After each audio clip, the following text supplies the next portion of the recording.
Le 11 novembre, dans de nombreux pays d'Europe, les enfants se rassemblent pour défiler dans les rues, lampions à la main, comme ici à Kempen, en Rhénanie du Nord-Westphalie. C'est le jour de la commémoration de Saint Martin de Tours. Saint Martin est l'archétype du saint homme, l'un des plus illustres qui soit. Parmi ses bonnes actions, l'une a largement contribué à le rendre célèbre, la charité de Martin. Martin a sauvé la vie d'un mendiant transi de froid en lui donnant la moitié de son manteau. C'est l'image qu'on a de lui. Véritable homme d'église, il est animé d'une force divine qui lui permet de prophétiser et de ressusciter les morts. Depuis 1600 ans, Martin est vénéré par les chrétiens d'Europe. Mais rares sont ceux qui connaissent vraiment son histoire et sa transformation radicale de soldat d'élite de l'empereur en soldat au service de Dieu.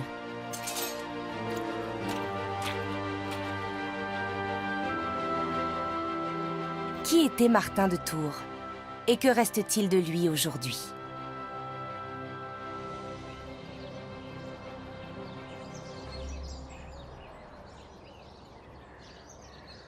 Trèves, dans la vallée de la Moselle. Cette ville du Land de Rhénanie-Palatinat compte aujourd'hui plus de 100 000 habitants. Au IVe siècle, Augusta Treverorum est la cité de résidence des empereurs romains. On la surnomme d'ailleurs la Rome du Nord. Elle compte de nombreux palais et églises, des thermes et un amphithéâtre. En l'an 385, c'est à Trèves que Priscillien, l'évêque d'Avila, et ses disciples sont condamnés à mort et décapités. Les exécutions de ce genre sont fréquentes, néanmoins celle-ci marque un changement d'époque. Depuis la proclamation de l'édit de Milan en 313, qui met fin à la persécution des chrétiens, c'est en effet la première fois que des chrétiens accusés d'hérésie sont mis à mort par le bras séculier.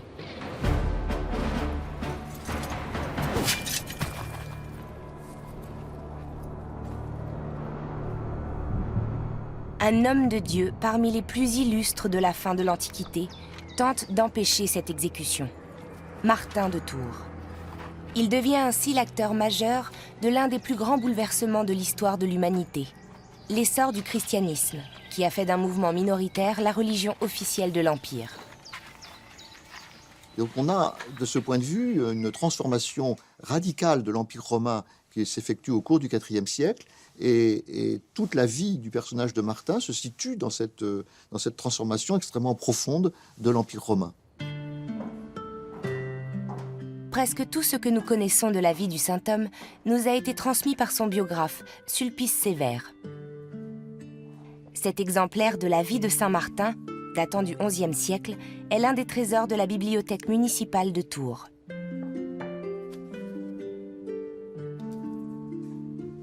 Sulpice Sévère joue un rôle absolument fondamental pour l'image que nous avons aujourd'hui de saint Martin, puisque sans Sulpice Sévère, nous n'aurions à peu près aucune connaissance de saint Martin.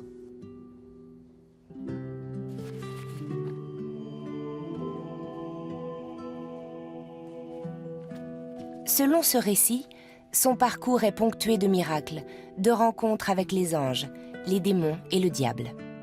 C'est avant tout l'histoire d'un homme qui poursuit sa propre voie envers et contre tout.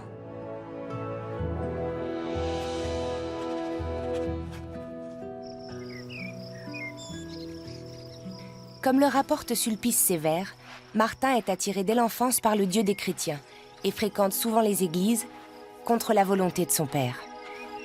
Martinus, tu recommences.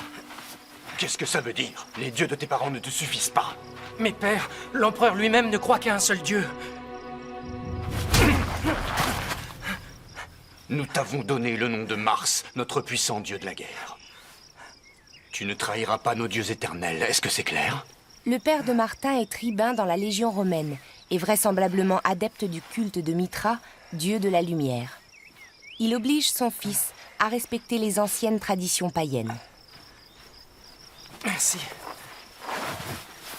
Mais je n'ai rien à vous offrir. Mais Martin tient tête à son père. Et à 12 ans, il demande à devenir catéchumène. Le propos de cette biographie est clair. Enfant, Martin montre déjà qu'il deviendra un saint homme, et en grandissant, sa vocation se confirme. Martin est né au IVe siècle dans la province romaine de Pannonie, l'actuelle région frontalière entre l'Autriche et la Hongrie. Il voit le jour dans la cité de Sabari, aujourd'hui Szombathely, située sur la route de l'Ambre.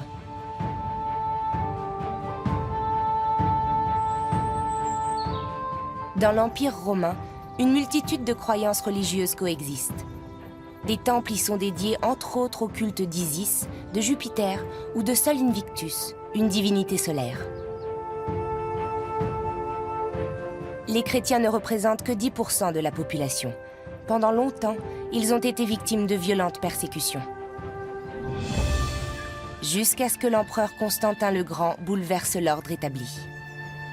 Parti à la conquête de l'Italie, il remporte une bataille décisive qui lui ouvre les portes de Rome, victoire qu'il attribue au soutien du Christ.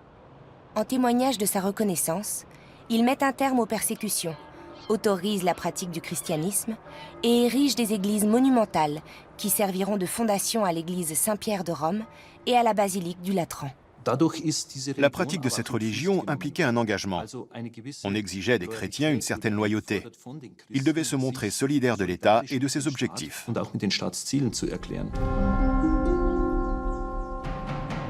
L'empereur Constantin établit sa résidence à Trèves.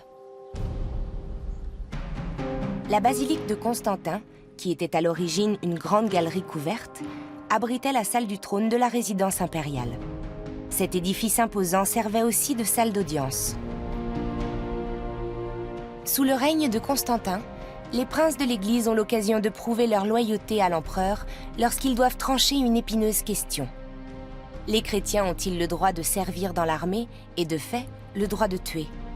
Auparavant, le service militaire leur était strictement interdit. En 314, à l'issue du concile d'Arles, le service armé est non seulement toléré, mais aussi reconnu comme un devoir du chrétien. Martinus. En tant que fils de vétéran, Martin est enrôlé dans l'armée romaine dès l'âge de 15 ans, comme le prévoit un édit impérial.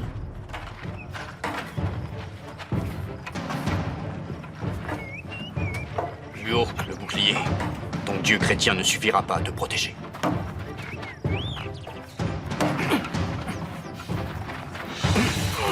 Contre son gré, Martin est donc formé au métier des armes pour devenir un soldat d'élite. Cependant, sa biographie n'évoque pas la suite de sa carrière dans la Légion romaine.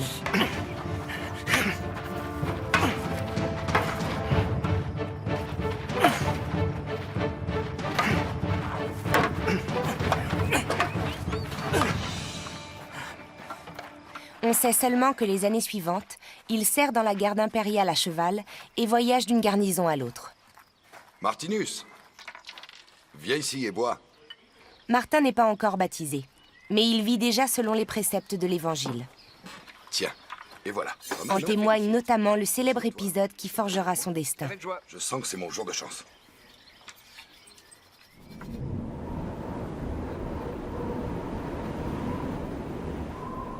Durant l'hiver 355, Martin est stationné dans le nord de la Gaule, à Samarobriva, l'actuelle ville d'Amiens.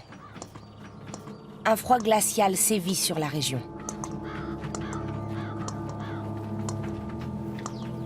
Personne ne prête attention à ce mendiant grelottant devant la porte de la ville. Personne, à l'exception de Martin.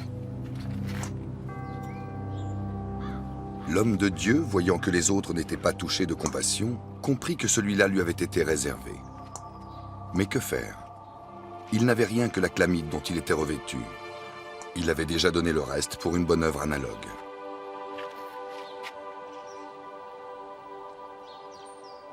J'ai quelque chose à t'offrir aujourd'hui.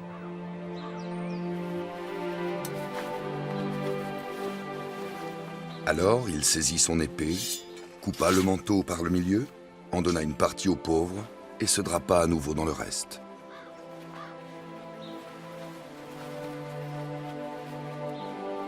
Merci. Je ne comprends pas très bien, Martinus. Tu n'as pas le droit de jouer, tu n'as pas le droit de boire. En revanche, ce qui appartient à l'empereur, tu as le droit de l'offrir à un mendiant. J'ai coupé le manteau en 2 morceaux. Et j'en ai fait 2 manteaux. C'est comme ça que les chrétiens comptent, Lupus.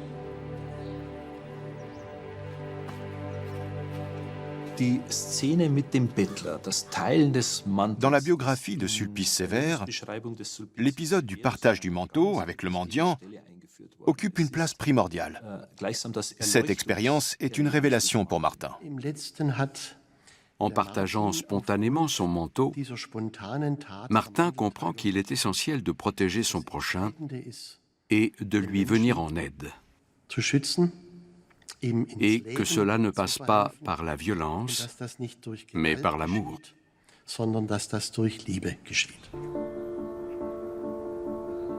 L'abbaye de Weingarten, dans le land du Bade-Wurtemberg. On essaie aujourd'hui d'y suivre l'exemple de Martin.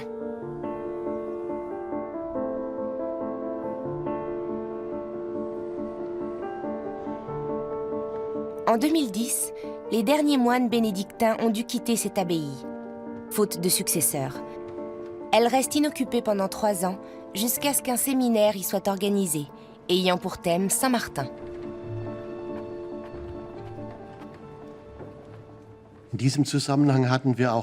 À cette occasion, il y avait aussi une exposition au cloître de l'abbaye. Le directeur du séminaire m'a proposé de m'y accompagner.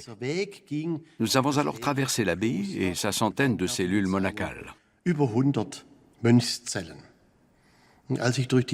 En passant dans ces couloirs vides et en voyant toutes ces cellules inoccupées, je me suis dit, ne devrions-nous pas partager les locaux dont nous disposons, suivant l'exemple de Saint-Martin ?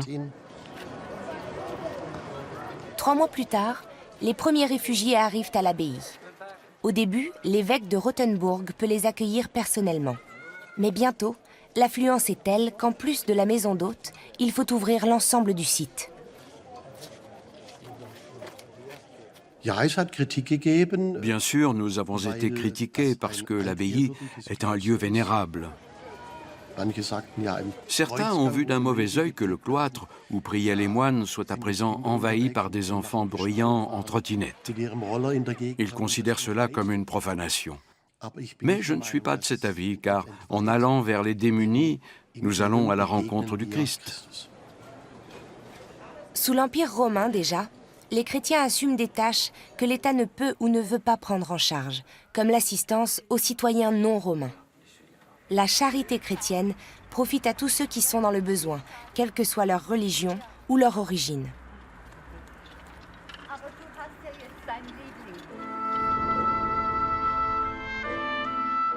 Le partage du manteau de Martin est devenu un thème majeur de la culture occidentale. Cette scène a été immortalisée par les plus grands maîtres, comme El Greco et Van Dyck.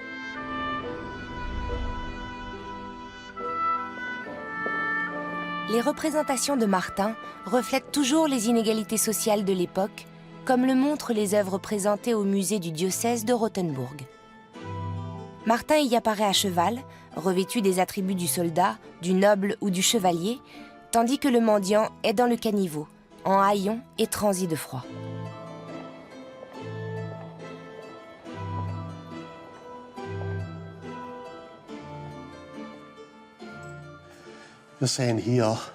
Voici la plus belle représentation de Saint-Martin dans notre musée. Tandis qu'il partage son manteau, il s'approche d'une certaine manière du Christ, qui tient un pan de l'étoffe dans sa main. Il dit à Martin, « En couvrant ce mendiant, c'est moi que tu as couvert. » C'est-à-dire qu'en la personne du plus humble, Martin rencontre le Très-Haut, à savoir Jésus lui-même. Cette toile date du XVe siècle. Le cheval ne figure pas dans les représentations plus anciennes, ni la cape rouge, symbole des souverains charitables. Dans la biographie de Sulpice Sévère, Martin est vêtu du manteau blanc des cavaliers de la garde impériale et se déplace à pied.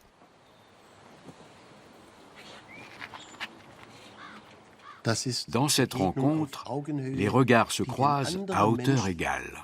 Le mendiant se sent ainsi grandi et revigoré, ce qui conforte Martin dans sa vocation. Mais pour l'heure, Martin poursuit avec loyauté sa carrière dans les armes. Voilà maintenant 20 ans qu'il sert l'empereur.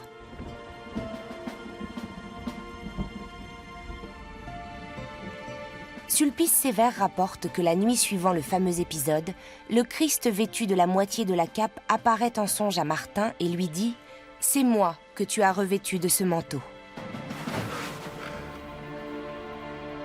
Bouleversé par cette vision, Martin a la révélation de sa foi et décide de se faire baptiser. Dès lors, comme le souligne son biographe, il n'aura plus de soldat que le nom, refusant d'avoir du sang sur les mains.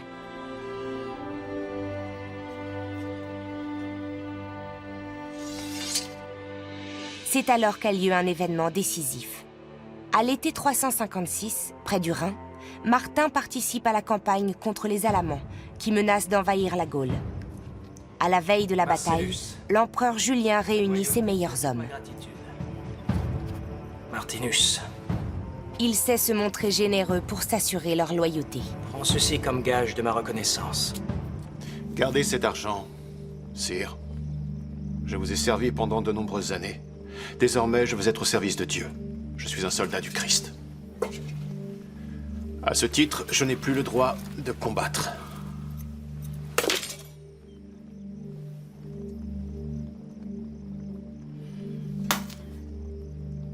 Emmenez cet homme. Attendez, sire. J'accepte de combattre. Mais sans armes. Comment feras-tu? L'empereur Julien, dit l'apostat, doit son surnom à sa volonté de rétablir le paganisme. Demain matin, je me posterai les mains nues à ma place sur le champ de bataille. J'invoquerai le nom du Seigneur, en faisant le signe de croix, et j'attaquerai l'ennemi sans la moindre peur au ventre. Surtout, ne le quittez pas des yeux. Le soldat du Christ doit terrasser l'ennemi demain, tout seul. Allez, emmenez-le. Cet épisode s'est-il vraiment passé ainsi? La question reste posée. Il est en tout cas présenté de façon romancée, un peu comme un acte de martyr.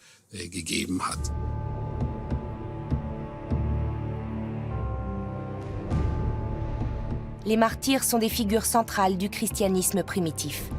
Vers la fin du IVe siècle, à l'époque où est rédigée la biographie de Martin, le culte des martyrs est à son apogée, alors même que la persécution des chrétiens est révolue depuis longtemps. Sulpice Sévère veut donc conférer à Martin l'aura d'un martyr, quitte à enjoliver certains événements. Heureux l'homme qui trouve chez toi sa force. De bon cœur, il se met En en effet, route. il n'y a pas de bataille contre Oh les Dieu, Alamans. moi celui. Contre toute attente, ils se rendent dès le lendemain, sans que Martin aille au combat. Ô Seigneur de l'univers, heureux l'homme. Ce n'est pas lui qui l'a voulu. C'est une manifestation de la volonté de Dieu qui ne voulait pas que Martin meure dans la bataille, car il a d'autres desseins pour lui. Cela annonce en filigrane sa deuxième carrière, de moine, puis d'évêque.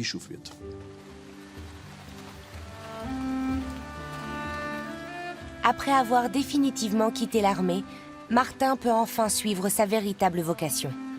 Il entame alors un long voyage à travers l'Europe. Les grandes lignes de sa nouvelle vie se dessinent déjà. Dans une vallée des Alpes, il croise la route de brigands qu'il réussit à convertir au christianisme. De retour dans sa patrie, en Pannonie, Martin parvient aussi à convertir sa mère, mais pas son père. À la suite d'une violente querelle théologique, il est expulsé d'un ermitage de la région de Milan. Il trouve alors refuge sur l'île de Gallinaria, dans le nord de l'Italie, où il se nourrit de plantes et de racines. Il manque de s'empoisonner en mangeant par accident de l'hellébore et doit son salut à la prière. Après 5 ans passés sur les chemins, Martin décide de retourner en Gaule. En 361, il s'installe à Ligugé, près de Poitiers. Il trouve abri dans les ruines d'une ancienne villa romaine, où il fonde par la suite un petit ermitage.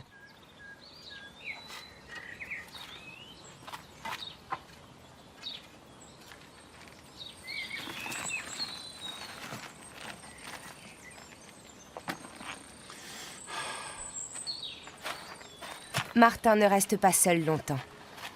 Voulez-vous que je vous aide? Si vous le souhaitez.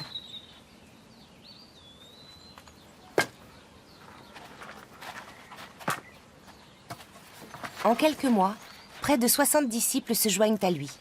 À Ligugé, ils vivent dans la solitude et se regroupent pour partager les repas et les temps de prière. Jusque-là, le monachisme n'existait que dans l'Orient méditerranéen, et en particulier en Égypte, où il est né, autour de Saint-Antoine, donc vers la fin du IIIe siècle. Et Martin est le premier à transporter ce mode de vie chrétienne dans le christianisme latin. Donc Ligugé, de ce point de vue-là, est le premier monastère d'Occident.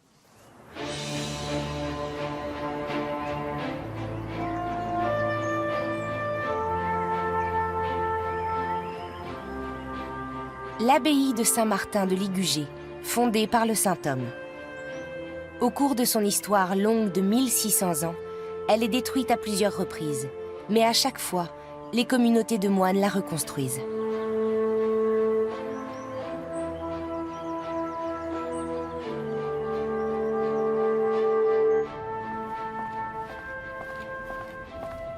Pendant longtemps, on n'a retrouvé aucune trace du tout premier ermitage du IVe siècle.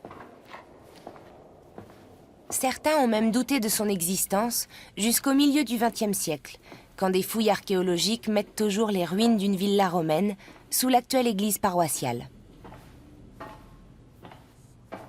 Donc nous sommes ici exactement à l'endroit le plus important des fouilles du site archéologique qui ont débuté dans les années 50.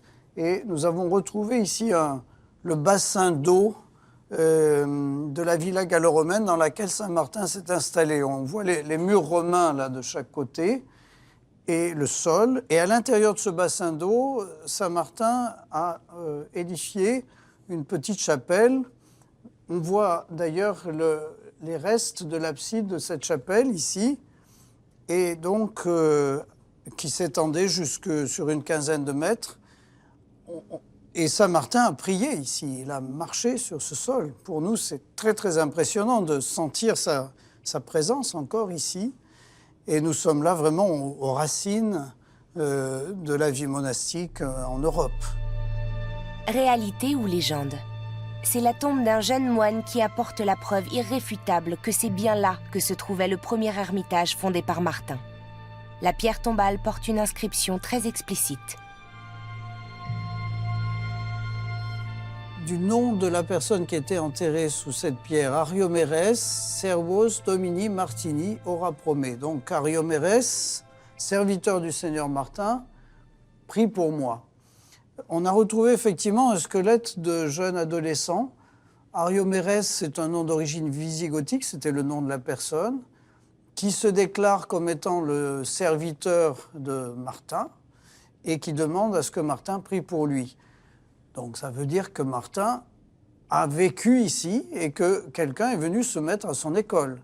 Et pour nous, c'était une attestation tout à fait remarquable. Aujourd'hui, une communauté de 25 moines vit à l'abbaye de Ligugé.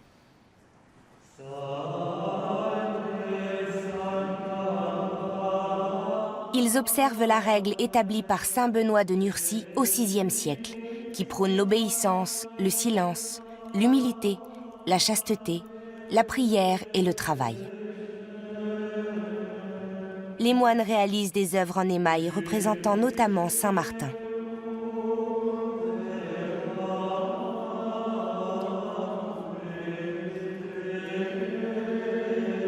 Martin, lui, n'a pas laissé de règle écrite. Selon les écrits de Sulpice Sévère, la copie de manuscrits était le seul art pratiqué par les moines de Ligugé.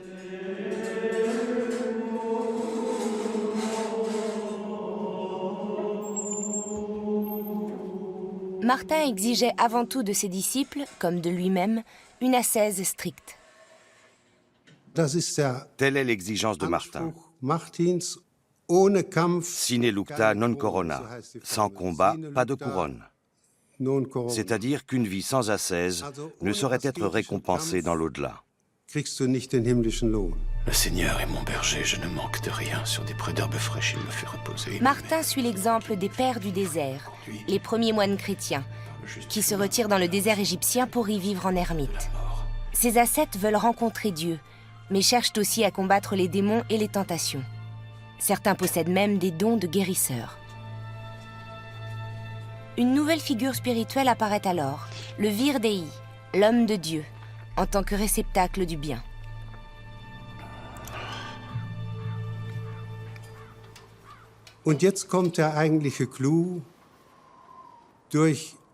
C'est par l'ascèse et la prière qu'il a pris conscience d'être animé d'une force divine. À la différence des ermites vivant retirés dans des grottes, Martin se confronte à la détresse humaine. C'est à Ligugé qu'il aurait accompli son premier miracle et démontré ses dons de guérisseur.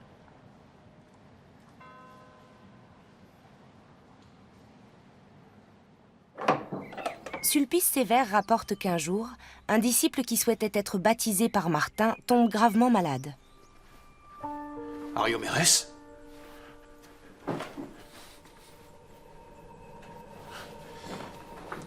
Ariomérès ! Martin retrouve le corps de son disciple sans vie. Il pose alors sa tête contre lui et se met à prier avec ferveur.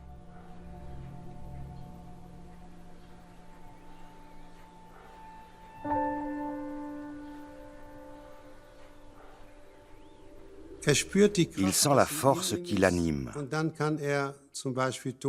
Elle lui permet de ressusciter les morts et d'éteindre des incendies. Il accomplit ses miracles grâce à la prière et non par le recours à la médecine. Cette révolution conduit à l'idée que la religion est la solution de tous les maux.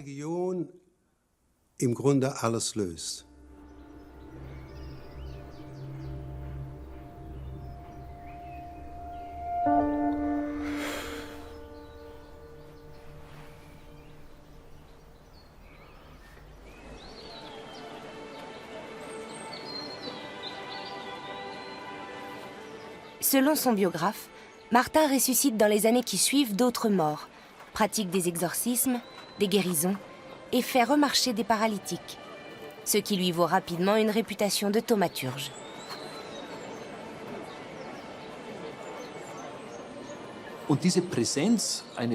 Ce saint homme évolue parmi le peuple sans se cacher, sans vivre reclus. C'est ainsi qu'il devient un personnage public dont on trouve la vie fascinante et en qui laïcs et chrétiens voient une figure emblématique. Martinus! Martinus! Martinus! Martinus comme évêque de Tours! Sulpice Sévère rapporte qu'après la mort de l'évêque de Tours, les Tourangeaux souhaitent voir Martin lui succéder. Martinus, où êtes-vous? D'abord, est-ce qu'il a voulu devenir évêque? Sûrement pas. Mais Martin était dans son monastère de Ligugé et ne voulait pas en sortir. La suite relève de la légende. Un Tourangeau aurait inventé un subterfuge pour attirer Martin à Tours, en l'implorant de venir soigner sa femme, soi-disant très malade.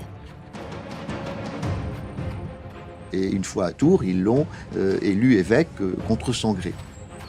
Selon une autre version, datant du Moyen-Âge, le saint homme se serait caché dans une ferme parmi les oies pour échapper aux Tourangeaux, mais sa présence aurait été trahie par les cris des volatiles.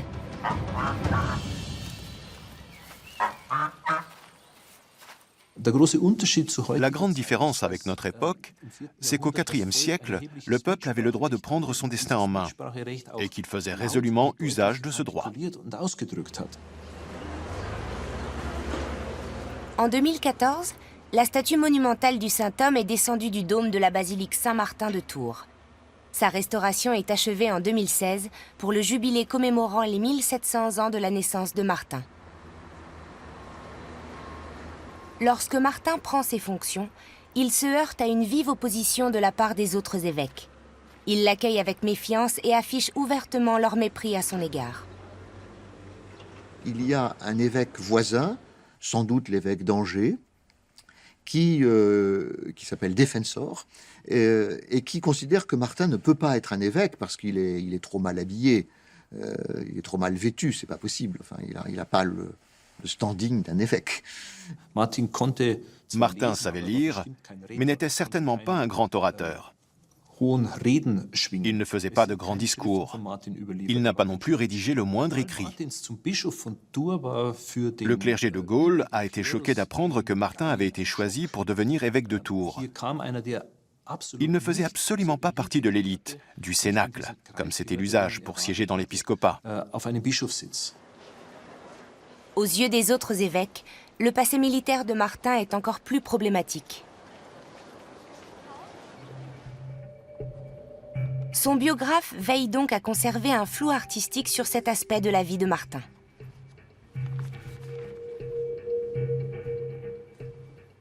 Fondamentalement, il n'y a pas de date dans le texte de Sulpice Sévère, et donc nous ne pouvons pas savoir quelle a été la durée réelle de l'engagement de Martin dans l'armée romaine. Les écrits de Grégoire de Tours, un des illustres successeurs de Martin, ne laissent aucun doute à ce sujet. Martin est né en 316. Par conséquent, il aurait eu 45 ans lorsqu'il a été sacré évêque et aurait accompli une carrière complète dans l'armée durant près de 25 ans. D'après Sulpice Sévère, en revanche, Martin aurait quitté l'armée à l'âge de 20 ans, en 356. Il serait donc né en 336. La biographie de Martin a suscité d'âpres débats. Et aujourd'hui encore, plusieurs points restent en suspens. Les festivités du jubilé ont-elles eu lieu avec 20 ans d'avance ?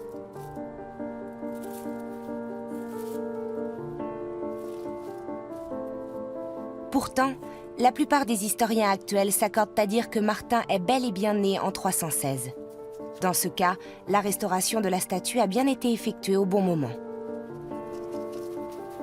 Mais pour quelle raison Sulpice Sévère aurait-il rajeuni Martin et occulté les 2 décennies qu'il a passées dans l'armée ?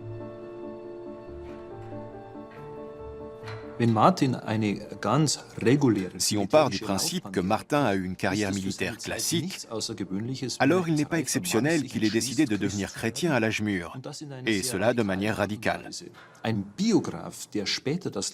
Mais imaginons qu'un biographe veuille présenter la vie de Saint Martin comme un parcours exemplaire et justifier qu'il soit devenu évêque. Cette longue période dans l'armée lui poserait problème, parce qu'au IVe siècle, il était strictement interdit à des militaires d'accéder à de hautes fonctions ecclésiastiques. De toute évidence, le parcours de Martin dérogeait à cet usage et à cette interdiction.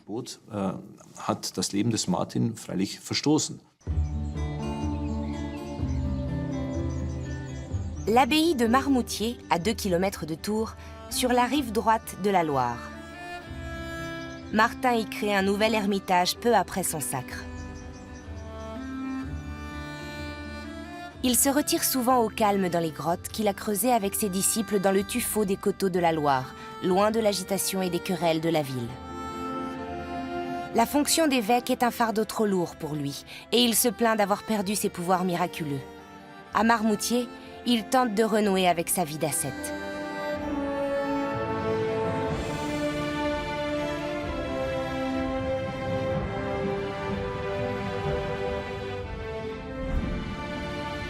Au fil des siècles, parallèlement au rayonnement de Martin, l'abbaye prend une importance considérable. Marmoutier devient un symbole du monachisme occidental.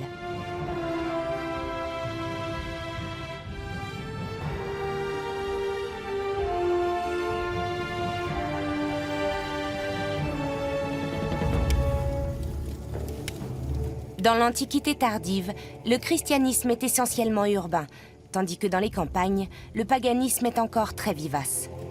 Martin s'emploie alors à combattre les divinités païennes et évangéliser la population rurale.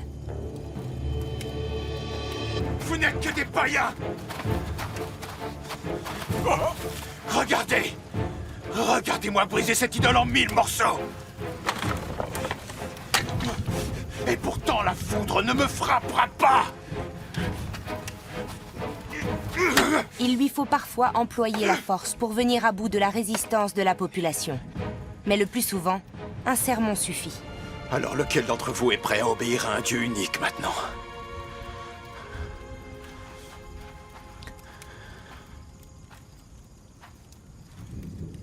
Moi.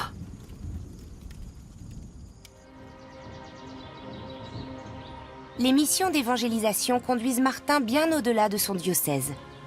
À Amboise, par exemple, il détruit de nombreux sanctuaires païens, des lieux de culte et des idoles, avant de bâtir à la place des églises et des chapelles. Il s'attaque aussi aux arbres sacrés que les païens vénèrent souvent plus que les idoles de pierre.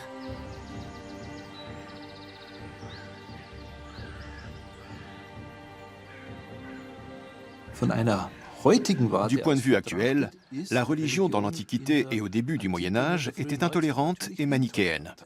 Dès lors qu'une religion était tenue pour vraie, une autre ne pouvait qu'être fausse. Martin partageait cette conception. Bientôt, Martin se retrouve au cœur d'un conflit religieux qui divise la chrétienté.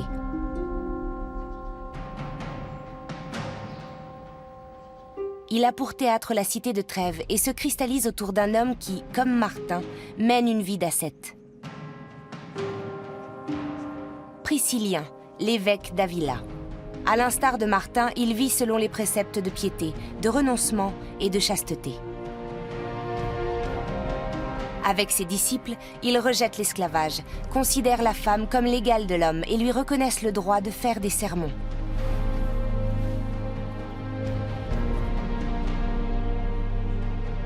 Se sentant menacés par ce mouvement de renouveau, les autres évêques espagnols veulent réduire au silence Priscillien et ses partisans. À Trèves, un nouvel empereur a accédé au trône en 383. Maxime, ancien commandant en chef des armées, a envahi la Gaule et s'en est rendu maître. Il se considère également comme juge suprême en matière religieuse. Le cas de l'évêque Priscillien lui est donc soumis. Que proposez-vous que nous fassions d'eux? Nous devrions organiser un procès. Oui, mais je dois penser aux conséquences. C'est le rapport des soldats à la frontière? Ouais. Combien de prisonniers? 170 au total. Il y a des femmes et des enfants? Non, seulement des hommes. Dans la perspective de l'époque, Priscillien incarnait certainement une doctrine qui n'allait pas dans le sens du dogme de l'Église. Ce que Martin n'approuvait pas.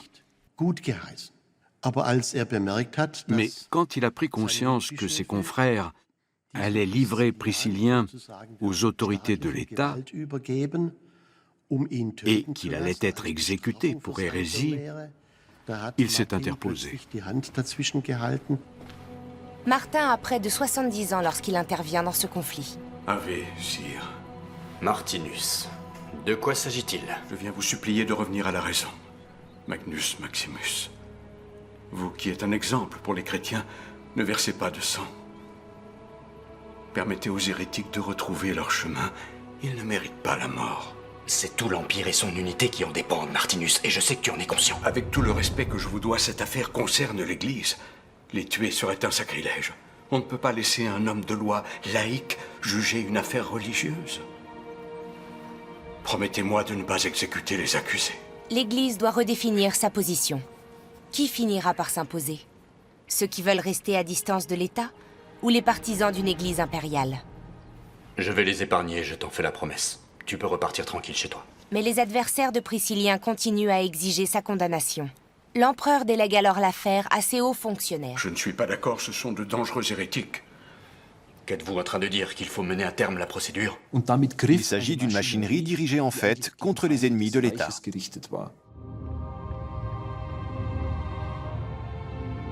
Dans les cachots de Trèves, Priscillien et ses disciples sont soumis à la question en l'absence de Martin.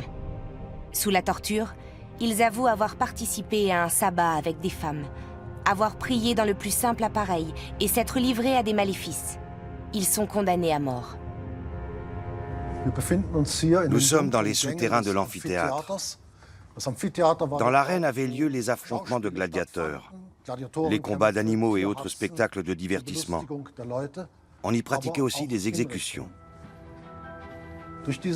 C'est par ces couloirs que Priscillien et ses disciples sont amenés pour être décapités. Le peuple appréciait ces spectacles sanglants, qui étaient aussi censés avoir un effet dissuasif.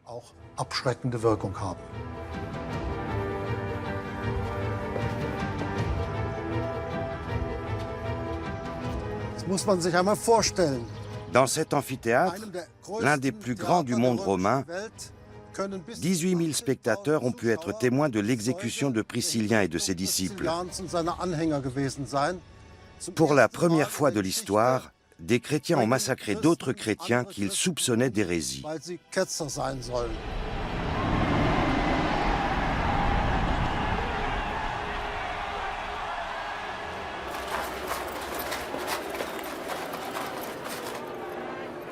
Les évêques séculiers se sont imposés face à ceux qui critiquent leur mode de vie, notamment face à Martin qui partage beaucoup les idéaux de Priscillien. L'exécution de ce dernier s'apparente à une démonstration de force.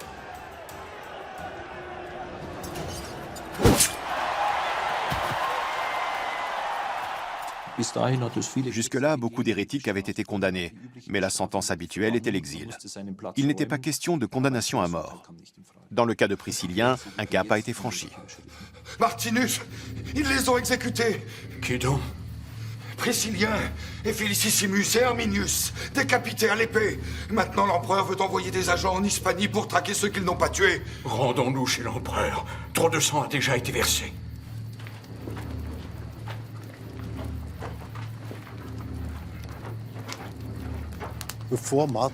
Avant de rencontrer l'empereur, Martin passe une nuit de prière dans l'église épiscopale de Trèves. Le lendemain, il est confronté à un cruel dilemme.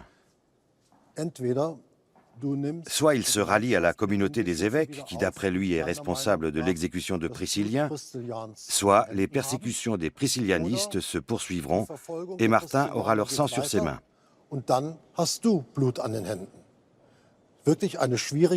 Il fait alors ce qu'il fait toujours dans les situations difficiles.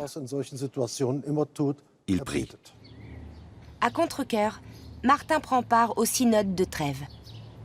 Lorsque les évêques le pressent de confirmer a posteriori la condamnation à mort de Priscillien, il prend congé précipitamment.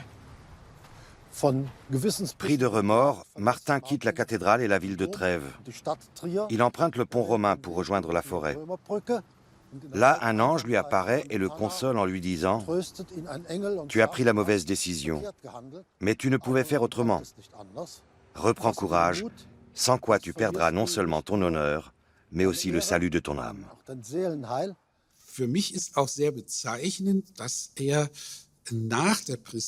Après l'exécution de Priscillien, il n'a plus participé aux conférences épiscopales. Pour moi, c'est très significatif. Il a tiré les conséquences du revers qu'il a essuyé et a décidé de ne plus s'exposer aux critiques. L'affaire de Priscillien divise l'Église latine pendant des décennies. C'est le plus grand échec de Martin. Il choisit alors de se retirer définitivement à l'abbaye de Marmoutier. Il s'en faut de peu qu'il tombe dans l'oubli. Martinus. Martinus. Oui. Un jeune homme est ici. Il exige de te voir. Il s'appelle Sulpicius. À la suite du décès de sa femme, Sulpice Sévère s'est retiré du monde pour vivre en ascète. Bienvenue. C'est donc toi, Sulpicius? Tu viens d'Aquitaine? Oui, monsieur. Je suis venu suivre votre enseignement et écrire votre biographie, si vous le permettez. La notoriété de vos actes ne connaît pas de frontières. Et pourtant, vous n'avez pas rédigé le moindre écrit. Le règne du Seigneur ne trouve pas son fondement dans de belles paroles, mais dans la foi de ses fidèles. Je n'en disconviens pas.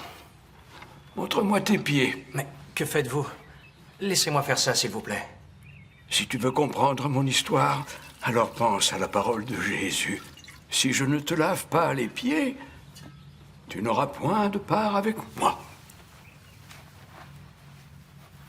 Les années suivantes, il fut établi que le hasard n'était pas... La biographie rédigée par Sulpice imprègne encore l'image que nous avons de Saint Martin. C'est un modèle d'hagiographie, récit idéalisé de la vie d'un homme érigé en modèle pour tous les croyants. Quel s'abattait ce fléau. Je suis donc reparti avec eux. Sulpice Sévère s'est donné pour mission de montrer que son pays pouvait s'enorgueillir d'un ascète hors du commun, un saint qui faisait la fierté de tous. Inutile de chercher dans le passé, ni sur d'autres continents. Ici, en Gaule, vivait un homme pieux doublé d'un ascète exemplaire, Martin de Tours.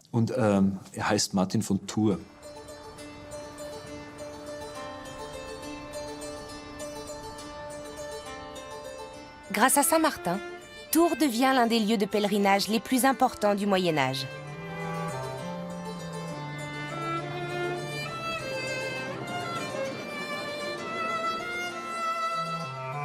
Depuis l'époque de Charlemagne, la tour éponyme se dresse au cœur de la ville qui s'est développée autour du tombeau de Martin.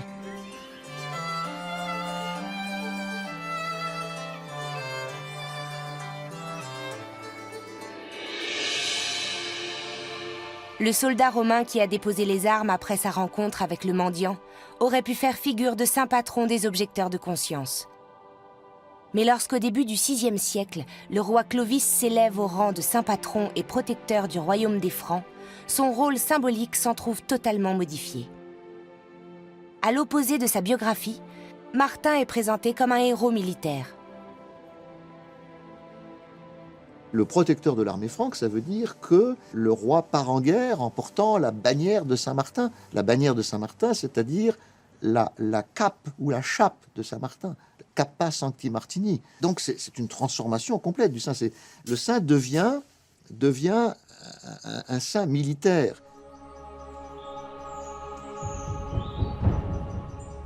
Pendant la Révolution française, l'abbaye de Marmoutier et le tombeau de Martin sont détruits.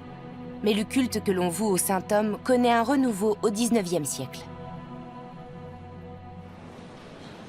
Aujourd'hui, des pèlerins venus entre autres de Hongrie, d'Autriche et d'Allemagne se rendent à Tours pour vénérer Saint-Martin, comme ce groupe qui entoure Monseigneur Fürst, l'évêque de Rothenburg.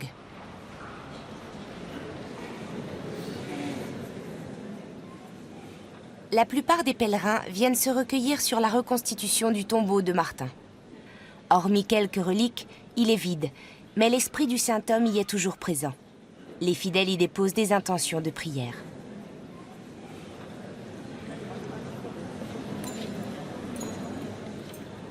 Les fêtes consacrées à Martin alimentent l'imaginaire populaire depuis le Moyen-Âge.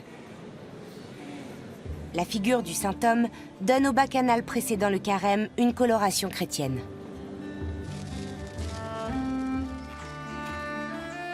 En 2005, le chemin de Saint-Martin a été reconnu itinéraire culturel européen par le Conseil de l'Europe.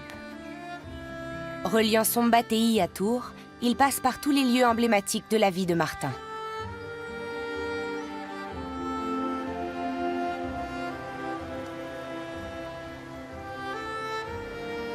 Trèves, où il a défendu la cause des dissidents et œuvré pour la séparation de l'Église et de l'État. Ligugé, où il a jeté les bases du monachisme occidental, et Amiens, où il a partagé son manteau avec le mendiant.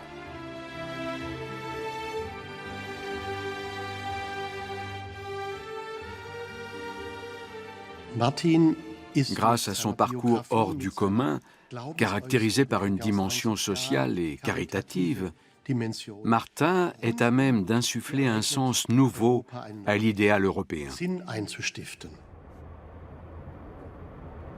Le Burgenland, dans l'est de l'Autriche, à la frontière avec la Hongrie. Cette région se situe non loin de Szombathely, la ville natale de Martin. À l'automne 2015, des milliers de réfugiés ont franchi cette frontière. Aujourd'hui, il est prévu d'y construire un mur frontalier, mais une grande ouverture permettra le passage sur les terres du diocèse d'Eisenstadt. Là-bas, c'est la Hongrie. Et ici, ce sont les terres de notre diocèse. Le ministère de l'Intérieur nous a demandé de mettre ce terrain à disposition pour y construire une barrière frontalière. Mais les autorités du diocèse ont refusé. Avec Szombathely, Rothenburg-Stuttgart, Mayence et le canton de Schwyz en Suisse, Martin est aussi le saint patron du diocèse d'Eisenstadt. Martin a accompli un acte de charité qui traverse les siècles. À notre époque, le mendiant, c'est le démuni, le petit, le faible, celui qui est en marge de la société, notamment le persécuté et le réfugié.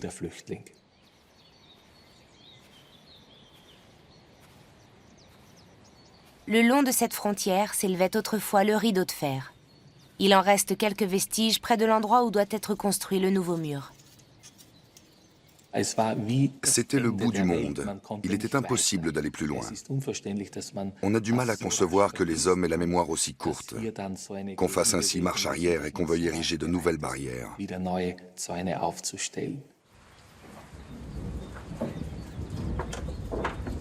Au moment de l'insurrection hongroise de 1956, bien des tragédies se sont déroulées à la frontière, mais également de grands actes de solidarité. Une solidarité plus indispensable que jamais.